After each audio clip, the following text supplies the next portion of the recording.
Breaking news.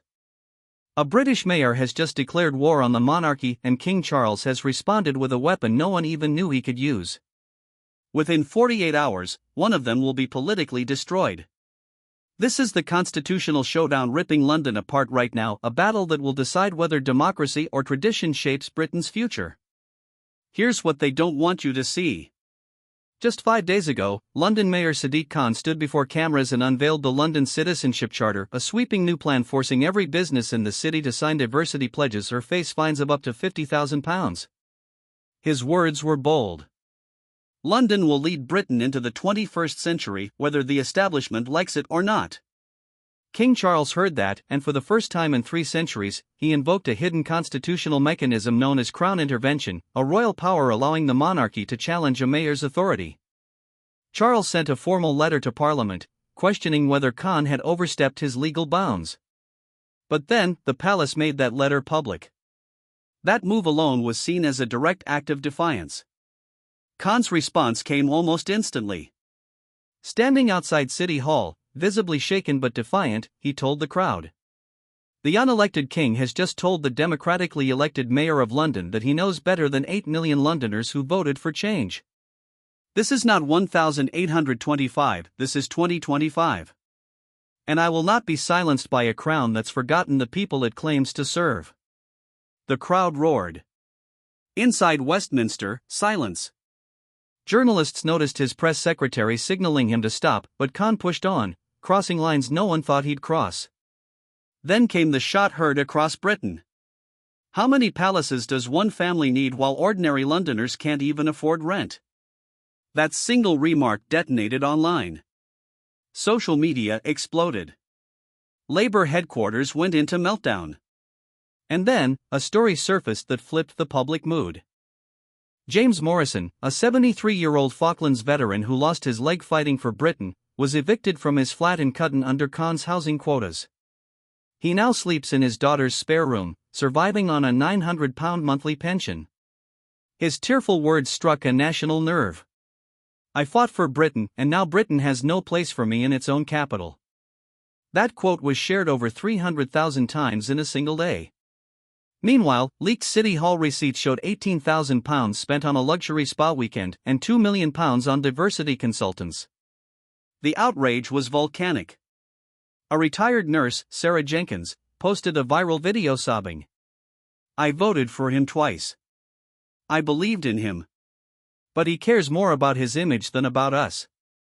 Polls plummeted overnight. Khan's approval rating dropped 18 points in 72 hours.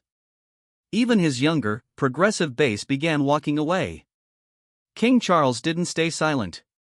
At a Commonwealth reception, he delivered what insiders called the most political royal speech in decades. The traditions that bind this nation together cannot be discarded by those who mistake temporary power for permanent authority. London belongs to all Britons, not to the ideological whims of any single mayor. The room froze. Diplomats went silent. Aides begged Charles not to deliver those lines, but he personally rewrote the speech 3 times, each version sharper than the last. Hours later, Khan snapped back on Twitter. The Crown lectures me about tradition while protecting inherited wealth and privilege. I answer to Londoners, not to palaces. He deleted it 17 minutes later, but by then, screenshots had flooded every feed in Britain. Political analysts called it a disaster. You don't pick a fight with the monarchy on Twitter at midnight, then delete it. It screams panic. The next blow came from his own party. Labour leader Keir Starmer publicly disowned Khan. His views do not represent the Labour Party. That's the moment most called political death in real time. The fallout was immediate. The pound fell 0.3%. London's financial markets lost over £1 billion in a day. Protests erupted across the city, thousands waving Union Jacks, demanding Khan's resignation. Counter-protesters clashed with royalists. Arrests. Injuries. Sirens. Inside City Hall, the atmosphere turned toxic. Khan's deputy threatened to quit. Senior aides described him as tired, isolated, and glued to Twitter. Then came the most explosive leak of all. Documents obtained by the Telegraph showed internal emails from Khan's office planning to manufacture a confrontation with the monarchy to energize left-wing voters. One strategist wrote, "We need a villain. The crown is perfect, unelected, wealthy, traditional, everything our base opposes. If genuine, that means this wasn't spontaneous, it was engineered. A calculated gamble that blew up in his face." Historian David Starkey called it the most cynical act of political manipulation I've seen in 50 years. Sensing blood, conservative leader Kemi Badenoch went on the offensive. While Sadiq Khan attacks the king, ordinary Londoners are suffering. Crime is up 23%. Rents are at record highs. Businesses are fleeing. And his solution? Attack the one institution that still unites this country. Her message hit home. Conservative support in London has surged to 42%, overtaking Labour for the first time since 2016. And the clock is ticking. Monday, a vote of no confidence. Thursday, a parliamentary debate into whether Khan exceeded his powers. Saturday, mass royalist protests expected to draw more than 100,000 people to the streets. The question isn't whether Sadiq Khan can recover, it's whether London itself can withstand the storm he's unleashed. Britain now faces a defining choice. Do elected leaders have the right to challenge centuries-old institutions? Or are some traditions too sacred to tear down? Not since 1936 has a monarch been tested this directly by an elected official. And in the middle of it all stands Sadiq Khan, cornered, desperate, and visibly crumbling. So here's what you need to decide. Backhand index pointing right. Did Khan just end his political career by declaring war on King Charles? Or did Charles go too far by meddling in London's democracy? Who do you stand with, the mayor or the monarch? Should Khan step down, or does he have the right to fight back against royal interference?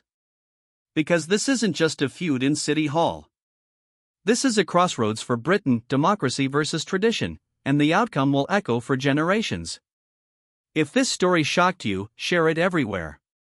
The mainstream media won't show you the leaks, the veteran stories, or the full truth of what's happening behind closed doors. We will. And tomorrow, we'll release the complete leaked emails that prove this entire crisis was planned from day one and reveal what Khan really intended for London. Turn on notifications, because the next 48 hours will decide who holds power in Britain's capital. The elected mayor, or the crown king. This is history unfolding before our eyes. And you won't want to miss what happens next. Let us know your thoughts in the comments below. Don't forget to like this video, subscribe to our channel for more in-depth political commentary, and hit that notification bell so you don't miss our next deep dive into the world of power and politics. Thanks for watching.